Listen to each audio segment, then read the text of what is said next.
Bismillah ar-Rahman ar-Rahim. Now, having explained the beauty of Iman and Ihsan, Allah now addresses the Prophet Muhammad, peace be upon him, and gives him a warning. Why? Because he was the ultimate role model for everyone else, a Muslim who was at the tip of Ihsan. So when he makes a mistake, Allah has to guide him through revelation, because his mistake not only affects him, but being a role model, his mistake can convey a wrong message to the Ummah. Prior to the start of Badr, Allah had already revealed a verse to the Prophet that comes later on in the Quran in Surah Muhammad verse 4. According to that verse, at the end of a battle, the Prophet is advised to bind the captives firmly and crush the disbelievers unless the war has ended, in which case he can set the captives free or he can take ransom for them. Now, when it says war has ended, this implies that if the Prophet believes that the enemy has been crushed and they will never attack the Muslims again, so they do not pose a threat to the Muslims anymore, then he can ransom the captives or just free them without any ransom. But if the war has not ended, implying that the enemy will attack again, the captives should not be released. They should not be returned. Clearly, this is based on the Prophet's discretion. After all, there is no way of guaranteeing if the enemy will attack again or not. So at the end of the Battle of Badr, Hazrat Umar argued that the Quraysh would attack again. They would not accept this defeat. And they still posed a threat to the Muslims. In other words, he argued the enemy has not been crushed. So the captives at Badr should not be released. They should be executed. On the other hand, Hazrat Abu Bakr and the Prophet Muhammad, peace be upon him, owing to their soft hearts, believed that the captives should be ransomed. Now clearly, this was not a time to show softness. The strategy of the Muslims had changed. And as we know from history, Hazrat Umar was actually right. The Quraysh did later on attack, and they attacked again with a bigger army at Uhud. So Allah states in verse 67 that it is not for a prophet to accept ransom or captives unless he has completely weakened the enemy in the land. Seeing this, other Muslims might become greedy. They might desire ransom and wealth instead of what is best for Islam. They might start chasing dunya instead of akhirah. Now naturally, the Prophet doesn't have such greed or temptations, but the average Muslim does. In other words, for the average Muslim, the desire to ransom captives in order to get a lot more wealth can be so strong that they end up making a decision that is not in favor of Islam. So they don't think about what is in the best interest of Islam. They end up only focusing on what is in their personal interest. And then, of course, if they are warned that they should not be ransoming captives, this is not the right time, they can always say, well, the Prophet Muhammad, peace be upon him, did it too. That is why, since he is a leader and he is an exceptional role model, if he makes a mistake, then through the Quran, Allah has to teach him, so that through him, Allah gives a message to everyone else. Now, of course, as I've mentioned, the Prophet Muhammad, peace be upon him, was not doing this because of greed or temptations, but out of the softness of his heart. Yet still he had to understand that this was not the time to show softness. This is a very delicate moment for Islam. The Islamic Ummah has just been raised. It's only been 2 years, and the entire Arab world is desperate to annihilate Islam. This is not the time to show softness. This is the time to be so strict that the entire Arab world takes Islam seriously. That is why the Prophet Muhammad, peace be upon him, is reminded that today Allah is pardoning them because of an earlier decree. Otherwise, there would have been punishment. In other words, Surah Muhammad, verse 4, was based on the Prophet's personal discretion. It was giving him leverage to decide for himself. Had that leverage not been given, had it been a command, then today the Muslims would have been punished for choosing ransom and worldly things instead of akhirah. So for now, Allah is telling the Prophet, what is done is done. Consume the spoils of war, but don't forget to fear Allah. In other words, the Muslims are being told, take whatever the Prophet has given you and enjoy it, but at the same time, fear Allah. Indeed, Allah is forgiving and merciful. It's interesting how Allah tells the Muslims to consume the spoils of war given to them by the Prophet, but also tells them to fear Allah. This is a very important lesson for us all. When we are given a moment of dunya-related success, enjoy it because Allah has given it to you. But at the same time, fear Allah that you don't commit excess. You don't become extravagant. You don't start to fall in love with what Allah has given you while forgetting your purpose. Fear Allah so that you remember that Allah has given you dunya so that you can enjoy it, but also so that you can use it to help others, so that you can use it in His cause. That is why you won't ever see a verse in which Allah is telling the Muslims to withstand poverty and fear Allah. The need to fear Allah comes when there is comfort, ease, luxury, not poverty. The need to fear Allah comes when the nafs is getting what it wants, so it needs to immediately be tamed. Now, with the Prophet having taken captives at the end of the Battle of Badr and having decided to ransom them, there was a need for Allah to teach the Muslims how to deal with captives, at least until they get ransomed. This lesson was not needed before because the Muslims were never in this situation before. But now, since they have won a massive battle and they have captives, they need to be taught how to handle them, how to deal with them before they get ransomed. Muslims needed to learn this was not a time for revenge, cruelty, or even indifference. This was a time to preach peacefully. Again, the reminder to the Muslims was that Islam is allowing war only for defensive purposes. But other than that, the main strategy of Islam is the same, peaceful preaching. Soften the hearts of the kafirs so that they can accept deen. That is why the Prophet is being told to tell the captives that if Allah knows any good in your hearts, in other words, if your hearts are not yet sealed, there is still some good or conscience inside of you, He will give you something better than what was taken from you and He will forgive you. So the kafirs were feeling humiliated and debased at that time, particularly since members of the Quraysh tribe, who no one in Arabia ever messed with, were now captives of the Muslims. It was extremely humiliating for them that what must the other Arabs be thinking of them right now? But Allah is telling them, don't focus on what has been taken away from you.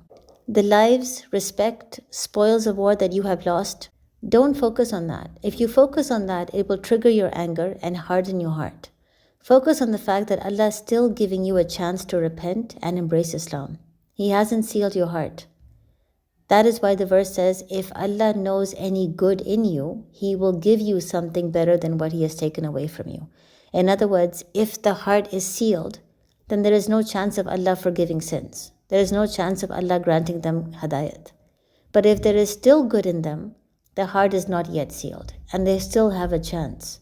So embrace Islam, get a clean slate, get all your past sins forgiven, you still have time. But at the same time, Allah warns them that if they decide to embrace Islam, only to betray the Muslims, so that the Muslims can free them, and then they can secretly go back to Makkah and plan an attack on the believers again, then they should know that they have already tried to betray Allah before. Didn't Allah still grant power to the Muslims over them? So if they decide to betray again, they should know that they can never cause Allah's plan to fail. But when did they betray Allah before?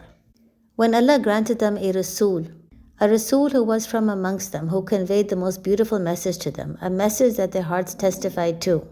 But they, instead of accepting it, persecuted Muslims, forced them into exile, and then decided to engage in war just to exterminate Islam. That is when they tried to betray Allah. So Allah makes it clear that they tried to betray Allah then, but despite that, Allah still gave power to the Muslims over them, and today they are being held as captives. So if they want to betray Allah again, they can, but they should know that ultimately they will face the same end. Victory must be with the Muslims. In addition, with Furqan having arrived and Allah making it clear to everyone whose side He was on, all Muslims were being given a very stern message in verse 72. If they are residing anywhere outside of Medina in their kafir tribes, they need to migrate to Medina and join the Muslim army. Those who believed, migrated and fought with their wealth and lives, in other words the Muhajirin, and those who gave them shelter, in other words the Ansar, are friends of each other. Now it is necessary for the rest of the Muslims to join Medina as well. If they refuse to migrate, despite Furqan having arrived, the Muslims don't owe them any protection. They don't owe them any guardianship. Now, of course, this is referring to those who can migrate but refuse to. They don't want to leave their kafir tribe. They don't want to leave their assets. They are so emotionally attached to their property and people that they just don't want to join the Muslims in Medina. At this moment, Allah was telling the Muslims in Medina that they don't owe such believers any guardianship. In other words, the benefit of being a Muslim citizen will be extended to all those in the Islamic State, not anyone outside of the state. But later, as seen in Surah Nisa, Allah will tell the Muslims that if they ever engage in battle with a kafir kabila, and there are Muslims in that kabila who could have migrated to Medina but they didn't, then if you find them, kill them too. They are not really part of the ummah. They are actually hypocrites. For now, Allah is not saying that. For now, Allah is just warning the Muslims outside of Medina that guardianship ends unless they migrate. So they can understand for themselves that if now guardianship has ended, what do you think is coming in the future? This was just a preliminary warning. They are basically being told, take Islam seriously and migrate to Medina. Now, in present-day terms, this is like saying that if you live in Pakistan, you are a Pakistani citizen and you get to enjoy the benefits extended to all citizens. But if you reside in a different country, then Pakistan owes you nothing because you are not a citizen of the country. In addition, Allah tells the Muslims that for those believers who are outside of Medina, who are choosing to not migrate to Medina, if they are facing religious persecution and they seek help from Muslims, then the believers must help. So even though they are not citizens of the Islamic State, they are still Muslims. A religious bond still exists. The Muslims must fight against those who are oppressing believers just because they want to embrace Islam. However, there is a condition on this. Only if there does not exist a peace treaty between Muslims and that tribe.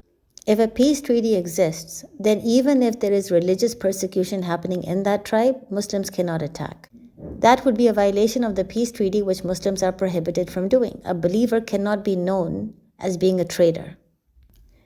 And then after this, in verses 73 and 74, Allah explains why it is necessary to migrate to the Islamic State. The disbelievers are all friends of each other. They will unite to destroy Islam. If Muslims do not unite, corruption and fitna will spread on earth. Believers should not forget that being part of the ummah, they have a responsibility of being leaders of Islam. They need to spread the truth. The idea of being a Muslim is not to live in your comfort zone and individually practice Islam. The point is to spread deen, and this is incumbent upon every Muslim. So during that time, because there was only one state in which Islam could be practiced, only one state which represented Islam, all Muslims had to unite there. In particular, this was also the stage where Arab tribes everywhere were trying to destroy Islam. So Muslims needed to come to Medina, support the Prophet at this time, join the Muslim army and fight for the benefit of the ummah, for the survival of the ummah. Whoever doesn't clearly values his property and his life more than the Prophet. That is why Allah reminds everyone who the true believers are. Those who migrated and fought in the cause of Allah, those who gave them shelter, the Muhajirin and the Ansar. For their struggles, they are the ones who will be forgiven and who will receive Allah's blessings. So in other words, this is a warning now being given to Muslims who can migrate but choose not to, that they might actually be incurring the wrath of Allah while they are thinking they are incurring the pleasure of Allah. Allah's Rasul is in Medina, an Islamic state is in Medina, and that Rasul and that state is constantly being threatened by Arab tribes. Muslims need to migrate to support Allah's Rasul. Finally, in verse 75, with an Islamic state having been built and Furqan having arrived, more laws would be introduced. In specific, Allah is explaining that although Ansar and Muhajirin are like brothers, they are not actually brothers. So blood relations are more entitled to inheritance. In the same way, Allah also explained to the believers that adopted sons were not actual sons, which we will see later on in the Quran. Similarly, foster parents are not actual parents. Similarly, he explains that here Ansar and Muhajirin call themselves brothers, but they're not actually brothers. So when it comes to inheritance, that can only be given to blood relations. But it might seem a bit interesting why suddenly this verse is being mentioned here in the surah. In reality, if you focus, it actually ties in with the surah very well. At the start, Allah spoke about Muslims who started fighting over the spoils of war right after the battle. Greed was being highlighted. Then the entire surah focused on the weaknesses of Iman amongst the believers that needed to be addressed. Those weaknesses had to be fixed particularly for success in the future. The dangers of being emotionally attached to dunya and the reluctance of Muslims to spend freely in the way of Allah was also mentioned in the previous episode. So now it all culminates with a discussion on wealth again, in particular inheritance. The Ansar who granted protection to the Muhajirin and shared their resources and wealth with them whom Allah keeps mentioning, should not think in their hearts that they will be given a share of the inheritance of a muhajirin after his death.